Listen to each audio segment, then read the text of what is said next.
Aquí tengo presente al profesor Ronald Chacín Fuenmayor, quien es abogado egresado por la Universidad del Zulia, su mención summa cum laude, magíster en ciencias políticas, magíster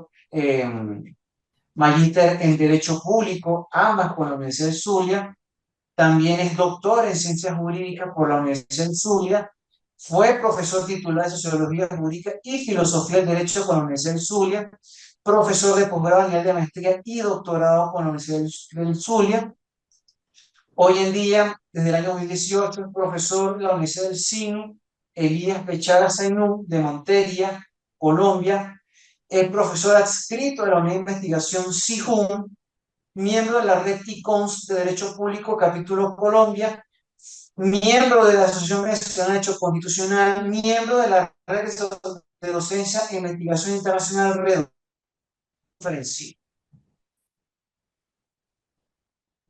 Él se encuentra aquí con nosotros para al servicio del autoritarismo actual. Démosle una bienvenida al profesor Ronald Chacín Fuenmayor y espero que la ponencia sea de vuestro agrado. Bueno, muchas gracias al doctor Ian Rosales. Quiero en primer lugar aprovechar y agradecerle a él, a todas las autoridades de la Universidad de los Andes, Mérida, eh, la Facultad de Ciencias Jurídicas y Políticas, la Escuela de Derecho, el programa de Derecho, el Grupo Girón. Tengo muy buenos recuerdos y lazos con la Universidad de los Andes, ya que compartimos en eventos con varios profesores desde el año 1997, incluso lazos y amistades que conservo hasta la actualidad. Por ejemplo, la doctora Maida Josévar, hasta hoy lo tengo aquí en Colombia, el libro Derecho y Método del eminente jurista Lino Rodríguez Arias Bustamante, un gran jurista que también tuve el gusto de conocerlo, una autoridad en el derecho de la Universidad de los Andes y de toda Venezuela. Y actualmente también, o de época más reciente, también fui profesor de varios docentes en el doctorado en ciencias jurídicas allá en la Universidad del Zulia. Entonces, yo soy pensionado o jubilado desde el año 2016 en la Universidad del Zulia. Como dijo el doctor Jan Rosales, yo soy docente investigador en la Universidad del SINU, aquí en Colombia. Y es muy importante, les comento, porque la ponencia tiene que ver con mi formación y obviamente la realidad del país que estaba viviendo en Venezuela y que la sigo observando. Entonces, quería compartir con ustedes estas breves palabras, o sea, no va a ser muy largo, va a ser lo que me interesa más que todo, las preguntas, las dudas, y es poner de relieve una categoría que, y así se llama la ponencia, Procesos del Tribunal Supremo de Justicia al servicio del autoritarismo actual. Yo soy más estudioso de la filosofía del derecho constitucional, desde la teoría constitucional, y mi tendencia es a proponer categorías nuevas, si tienen sustento, si tienen justificación, en virtud de ser investigador en las distintas áreas. Y obviamente el derecho procesal es una rama que transversal y muy importante en Venezuela, muy importante en todas las repúblicas, porque su independencia es clave para el mantenimiento de la democracia. ¿Qué pasa? Desde mi estadía en Venezuela, bueno, mi país, donde yo vivía, a mí me conmocionó mucho las sentencias, muchas sentencias de los tribunales y constitucionales. Lamentablemente la sala constitucional, llamada a velar por los derechos humanos y la democracia en Venezuela, era la primera que establecía de manera progresiva una dictadura. Me llamó mucho la atención, me conmocionó mucho la sentencia del 2008, donde se declara con lugar constitucional las inhabilitaciones en contra de Leopoldo López y otros políticos. También sentencias posteriores donde La misma Sala Constitucional pide la denuncia de la Convención Americana que se hizo efectiva. Y yo dije, caramba, ya el concepto de democracia constitucional no es suficiente. Yo creo que es inherente a todos los sistemas democráticos, es la democracia judicial. Entonces yo propuse en su oportunidad, en un artículo de la revista Fronis en el 2017, la categoría de democracia judicial. Y seguí investigando sobre el área. Ya aquí en Colombia, en el año 2019, tengo una publicación referida a al autoritarismo latinoamericano, referencias en Venezuela y donde hago énfasis en la manera en cómo el Poder Judicial, cómo el Poder Ejecutivo va colonizando el Poder Judicial. Bueno, tengo aquí, por eso que me van a ver voltear, porque es como una presentación, más que una presentación es un esquema que no imprimí, pero lo tengo aquí para que no se me escape ningún punto, ¿no?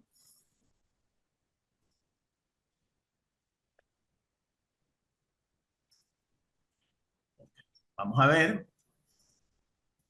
Fíjense, yo me voy a enfocar, yo voy a analizar, evidentemente, el doctor Jan Rosales, con quien he conversado mucho sobre la situación de nuestro país, me ha ilustrado, igual otros colegas, amigos que se encuentran allá, y de todos esos procesos limitantes de derecho, no solamente de la sala constitucional, de las otras salas del Tribunal Supremo de Justicia, de tribunales de primera instancia, no me voy a referir a incluso los más crudos, los más grotescos, como los que están ahora, donde hay averiguaciones de la Fiscalía General de la República en contra de manifestantes, en contra de líderes, en contra de militantes de la oposición en estos momentos, lo cual es bastante grave y ya se está denunciando detenciones arbitrarias y hasta desapariciones forzadas.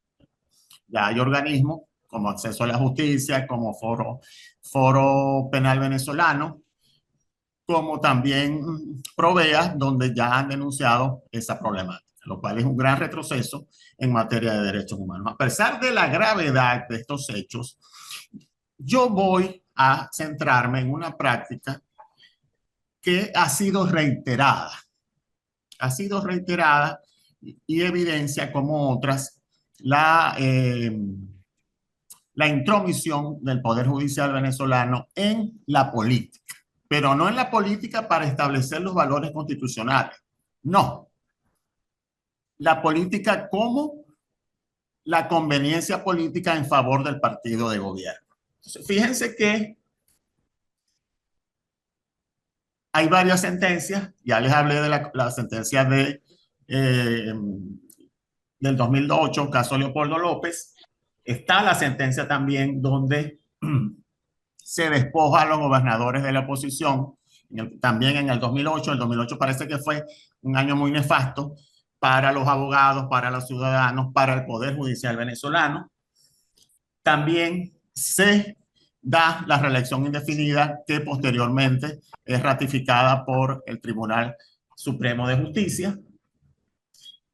Asimismo, en el año 2010, a pesar de que fueron rechazadas en un referendo popular, fueron aprobadas las leyes del Poder Popular en el año 2010 y la Sala Constitucional también le dio constitucionalidad. Fíjense que hay muchos autores, yo no he sido el único, muchos autores que tienen esta preocupación de la judicialización de la política. Hay trabajos del doctor Juan Berrío, hay un trabajo también del profesor de la ULA, también muy importante, sobre Rafael Miranda, la profesora Margarita López Maya, donde se manifiesta esa preocupación, esa gravedad. También hay un seguimiento muy importante de organizaciones de derechos humanos como Acceso a la Justicia. También es muy importante también la labor que están realizando en el estado Zulia, CODES, Aula Abierta, y en el caso de Mérida, aplaudo la labor que está haciendo el Observatorio de Derechos Humanos del Aula a cargo de la doctora Maida Jocheva, que son grandes luchadores en derechos humanos. Y aprovecho que me faltó decirte, Jan, que te lo dije aparte, y te lo dije al doctor Rosales personalmente, que A mí me alegra sobremanera el esfuerzo que hace el doctor Yang, los demás profesores de allá de la Universidad de los Andes, de la Universidad del Zulia, a pesar de las dificultades, de las situaciones tan difíciles, están haciendo eventos como este que no dejan caer a las universidades, las hacen crecer. Para mí son unos héroes, o sea, tienen mi admiración. Solamente quería ese paréntesis, me había faltado y continúo. Ok, en ese proceso de las estrategias de colonización del autoritarismo, fíjense que primero hay una presión popular en todo este proceso, para que se decidiera, que el Tribunal Supremo de Justicia decidiera a favor de los intereses del gobierno. También controla el poder legislativo, quien nombró la mayoría de los jueces con afinidad política al partido de gobierno. Al mismo tiempo, y quizás es el hito más importante, es la reforma de la Ley Orgánica del Tribunal Supremo de Justicia de 2004, donde amplió los números de magistrados. ¿Qué pasa? Todavía el gobierno no tenía mayoría, tenía dificultades en algunas decisiones, logró la mayoría abultando el número de magistrados y obviamente los nuevos magistrados eran del partido de gobierno o afines al partido de gobierno. También esto le garantizó medidas arbitrarias como la reelección indefinida, varias medidas o sentencias que ya les he dicho. Fíjense que me voy a enfocar en esa práctica autoritaria referida a el desmantelamiento de los partidos políticos opositores. Fíjense que en Venezuela, lamentablemente, se está desmantelando la democracia, se está proscribiendo, lo que es grave porque es propio de la dictadura, de una manera sucesiva, de una manera, a pesar de la lucha que se está llevando hoy en día, se intenta y se sigue haciendo de manera progresiva la proscripción de la oposición. ¿Qué pasa? Ya están las inhabilitaciones de la Contraloría General de la República, refrendadas por el Poder Judicial. Es una proscripción selectiva, pero proscripción al fin, de determinados candidatos. Y ahora con esa práctica de desmantelamiento y apropiación de siglas, de nombramiento de la Junta Directiva por parte de personas afines al gobierno, ya vemos desde el año, tengo aquí, desde el año 2012 de la sala electoral con el partido PPT. Después el partido Podemos, sentencias ya las que vienen son de la sala constitucional. Fíjense que también hay proscripción o desmantelamiento de autoridades de los partidos políticos opositores, como fue en el 2020 el caso de Voluntad Popular, Primero Justicia y Acción Democrática. Y el año pasado, nada más y nada menos que el Partido Comunista de Venezuela. Fíjense que lo grave de estas decisiones, obviamente, estoy seguro que lo han hecho y lo van a seguir haciendo los administrativistas venezolanos, la manera como se está abusando del poder cautelar en materia constitucional, del amparo cautelar. Fíjense que esa es la herramienta que utiliza. Y uno de los elementos, una de las consecuencias graves es remoción de la junta directiva actual, es decir, la que es verdaderamente opositora, el nombramiento de los demandantes que casualmente son afines al gobierno, y ese nombramiento de los demandantes sabemos que es una manipulación de los intereses difusos y colectivos, apropiación de nombres y símbolos, argumentos, y me llama mucho la atención que el argumento de varias de esas decisiones que desmantelan los partidos opositores, cuestión que es muy grave, muy grave, que desmantelan los partidos opositores es precisamente porque eso fomenta el pluralismo, fomenta la alternancia en el poder. Alternancia en el poder, cuando precisamente la reelección indefinida, cuando se fundamenta, cuando se es aprobada, es demeritada el argumento de alternancia en el poder como un elemento principal para la democracia. Entonces, es lamentable cómo se usa una categoría tan importante para la democracia, para el Estado de Derecho, como es la alternabilidad a conveniencia. Fíjense que consecuencias de esto. Bueno, actuación de manera directa del Poder Judicial en la política partidista en favor del gobierno.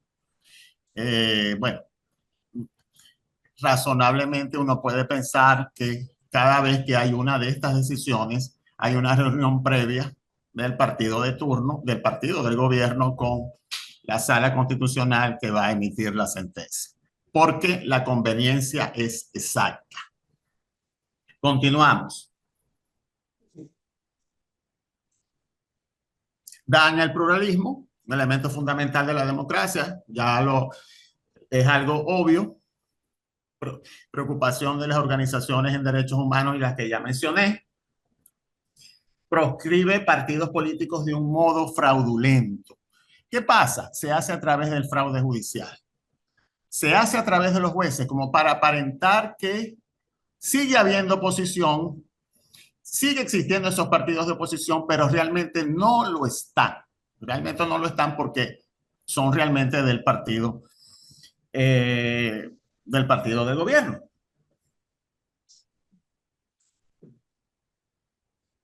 Y tiene un elemento importante grave que, por eso es que Venezuela, en el índice mundial del Estado de Derecho en el 2023, siglas WJP, está en los últimos países del Estado de Derecho, por incumplir un elemento importante.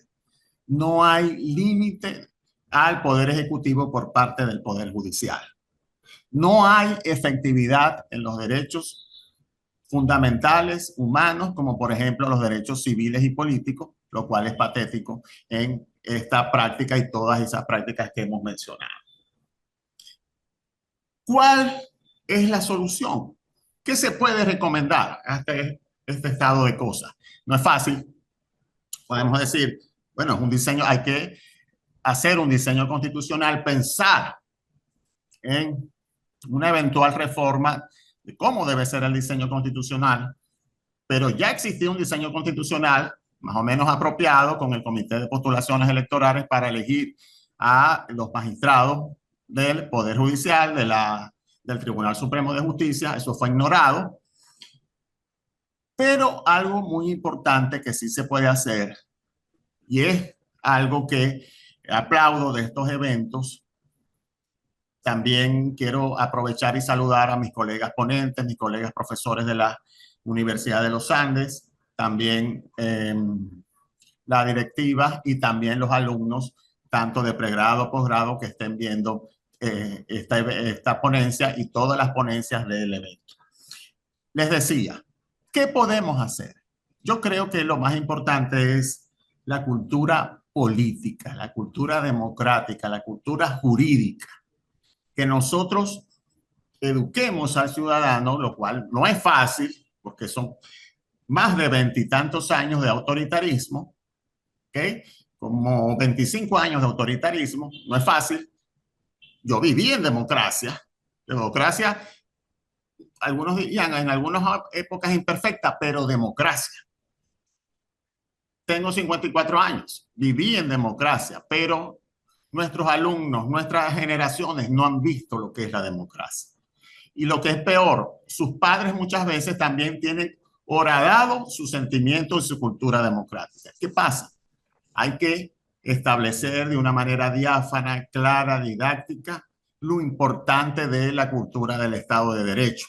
¿Por qué las decisiones judiciales no deben ser de esta manera? ¿Por qué las reformas constitucionales deben ser de una manera y no otra?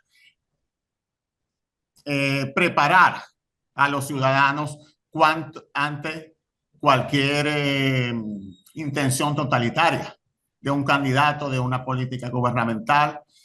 etcétera, etcétera. Entonces, mi ponencia quiere destacar esta práctica autoritaria que, aunque ya es de antes, sigue teniendo vigencia y hay que, igual, ante estas prácticas fraudulentas hay que develarlas porque a medida que los autoritarismos, pienso yo, que se van mutando, que se están siendo más complicados, entonces hay que develarlo. Porque tratan de disfrazarse de democracia. No es democracia, es una dictadura. Bueno, gracias a todos y bueno, espero sus preguntas y respuestas y escuchar también a los otros ponentes. Gracias, doctor Jan Rosales. Muchas gracias a usted, profesor Ronald. Se abre la ronda de preguntas para los que se encuentran aquí presentes. ¿Qué preguntas tienen? ¿Alguna en particular? ¿Alguna pregunta? Una ¿No?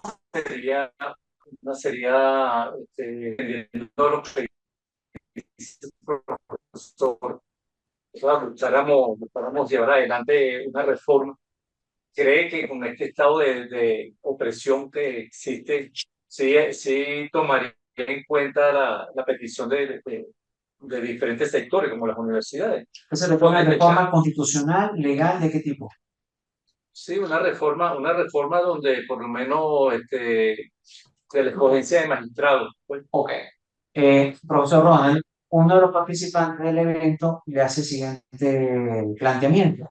¿Se puede de alguna manera evitar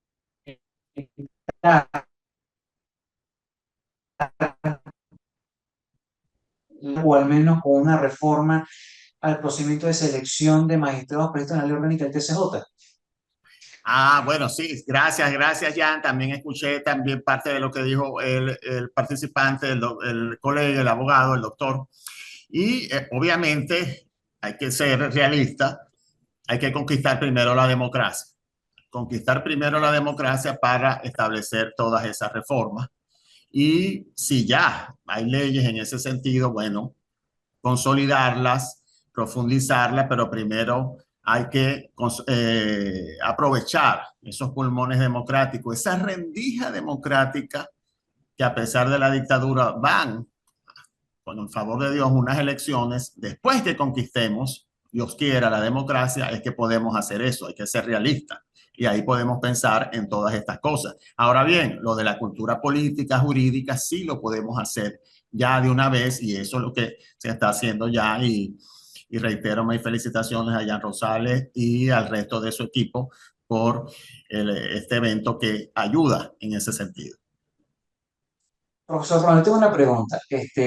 Diversa doctrina venezolana que ha venido planteándose de unos años para acá, al igual que latinoamericana, incluso norteamericana, hablan de que esto es una especie de constitucionalismo autoritario o incluso, para ir más allá, un autoritarismo constitucional. ¿Qué reflexiones podría darnos al respecto? Constitucionalismo autoritario y el segundo que dijiste, ¿cuál fue, Jan? Doctor Jan. Autoritarismo constitucional. Bueno, fíjense que para mí, yo sé que yo he leído los escritos, son hechos por profesores muy respetados, con muy buena argumentación. Lo que pasa es que para mí decir autoritarismo constitucional es contradictorio. Constitucionalismo autoritario también es contradictorio. Quizás lo que ellos quieren expresar es que hay una constitución que está bien redactada, pero se ejerce de manera autoritaria. Pero yo creo que hay que decir lo que verdaderamente es. Es una dictadura. Es una dictadura y precisamente es una dictadura porque la palabra autoritarismo y constitucionalismo es contradictorio. ¿Por qué? Para mí constitucionalismo es una filosofía constitucional. Acuérdense de la Revolución Francesa. Hay Estado de Derecho cuando hay Constitución. El que es constitucionalista está a favor de la libertad, de el respeto de los derechos humanos, de la limitación del poder público. Entonces, constitucionalismo autoritario me parece contradictorio. Yo llamaría nuevo autoritarismo, dictaduras en progreso. Esa es mi opinión.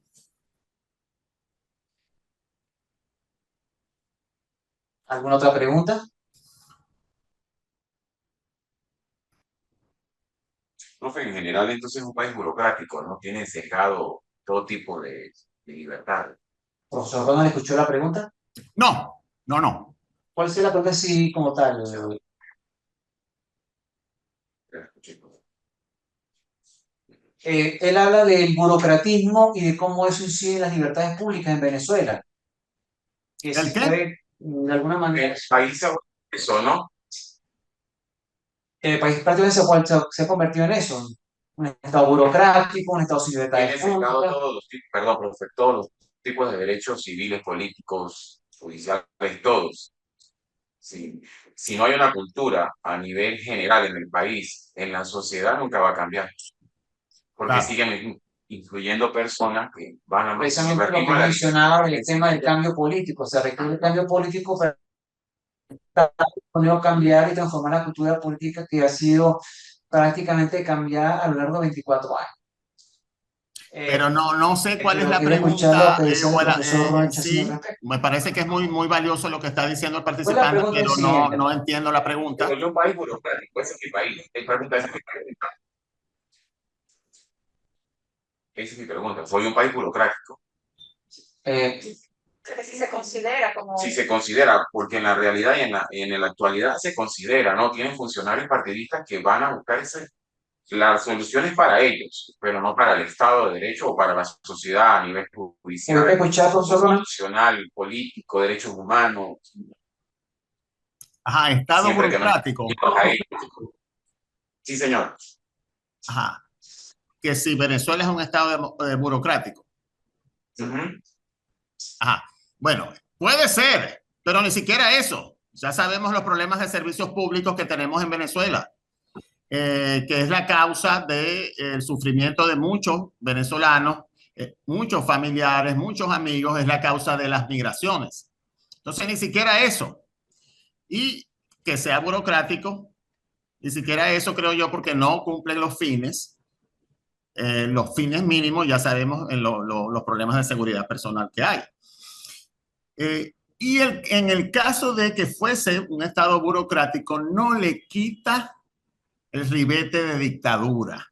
Franco tenía leyes administrativas donde se aplicaba la ley, pero era una dictadura. ¿Por qué? Porque no habían elecciones y si las habían él siempre ganaba porque tenía monopolizados los poderes. En el caso que sea burocrático, eso no le quita la cualidad de dictadura. ¿Ok? ¿Alguna otra pregunta? ¿No? Pues damos por terminar la ronda de preguntas y con ello, por supuesto, no me queda más que agradecerle al profesor Ronald Chacín Mayor por su valiosa participación el día de hoy, que por supuesto nos ha dado bastantes enseñanzas interesantes y de verdad pues esperamos que en siguientes eventos el profesor Ronald pueda estar dispuesto a participar. Por supuesto, estas actividades son una nueva forma de hacer academia, una forma de crear nuevos productos académicos, por eso Ron, estamos dispuestos a promocionarlos, a realizarlos para mejorar el ambiente, no solamente en la universidad, sino también en la ciudad, abrir un espacio de disertación, de discusión, de aprendizaje. Agradezco mucho que hayas aceptado y estado aquí con nosotros el día de hoy y no me queda más, por supuesto, de nuevo que agradecer. Ajá, no, gracias a ustedes, Jan. Te reitero mi agradecimiento. Gracias también a las personas que me escucharon, que preguntaron, que aportaron. También aprendí muchísimo de ellos. Y yo puedo seguir escuchando las ponencias o no se puede, no sigue la conexión. Si no, yo entiendo. Es mi Sí pregunta. puedes, por supuesto que sí, sí puedes.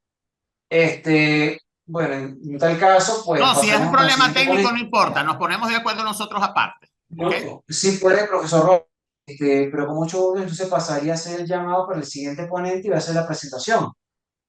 Por cierto, que tiene que ver con la misma línea de investigación que tú tienes, y es un profesor holandino, tal vez se puedan conocer y poner de acuerdo, y estrechar, por supuesto, acuerdos, colaboración, hacer esfuerzos conjuntos a nivel investigativo.